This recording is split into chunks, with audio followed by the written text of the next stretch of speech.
with Commissioner Marie Wilson, a lifetime member of the United Church of Canada.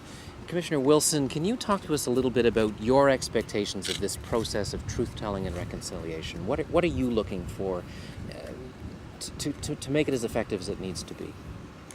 Well, first of all, when I speak, I'm speaking as a team of commissioners. There are three of us, and what I think doesn't matter unless we all think it. And what we are really challenged to do, and we are trying to do, is find ways of engaging our entire country in a conversation that will help us understand each other in new and deeper ways about a sad chapter of our past to do with Indian residential schools, and that will inspire new thoughts and new possibilities about how we can build right relations going forward for the future. You spoke to the delegates, the commissioners here, about the need for all stories to be told, stories from all perspectives that were part of this process. Can you talk a bit about that as part of the challenge?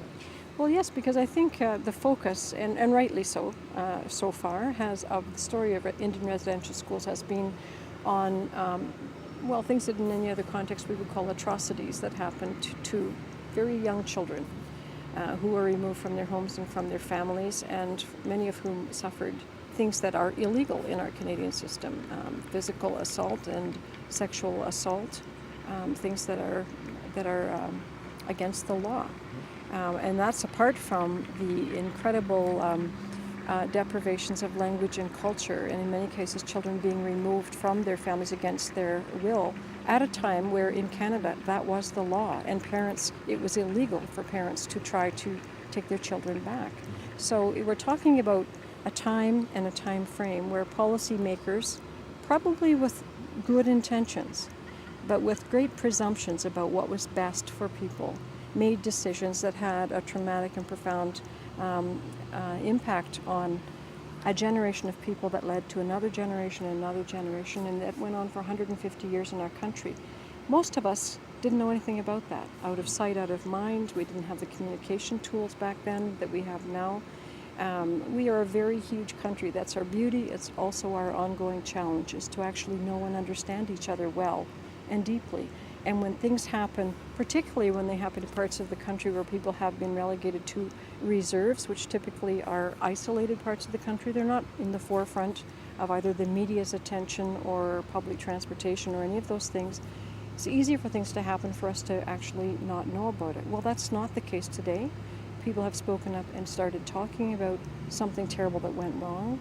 A very powerful court case was brought, and the courts of our country said, this must be set right. The Truth and Reconciliation Commission is one of the terms of that court settlement, and it says basically that we must tell the truth. All of us who have a story to tell about that. Now, your question was it all really sad in a way? That's really the underlying part of your question. I think one of the traumas that residential school survivors carry is that they have heads so full of negative images, of sad things that happen, recurring nightmares. We hear lots of stories about that sort of thing. And I think that in a way, without supports and without options, people's thoughts become them. Mm-hmm. And we need to find ways to recall thoughts that are not all negative, that are not all sad, that are not all damaging. Good things did happen in some schools. Some extremely good people, very devoted people, did work in some of those schools.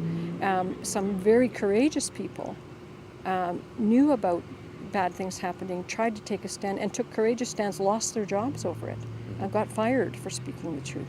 So we know that some very good people worked in these schools, probably the majority. Most people are good in most circumstances.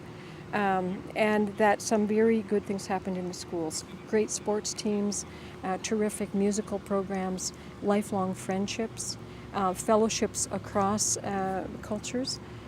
Those things need to be told as well, because, you know, what do our children want stories about as they're growing up? They want to hear about us when we were little. Mm-hmm. Tell me about when you were little.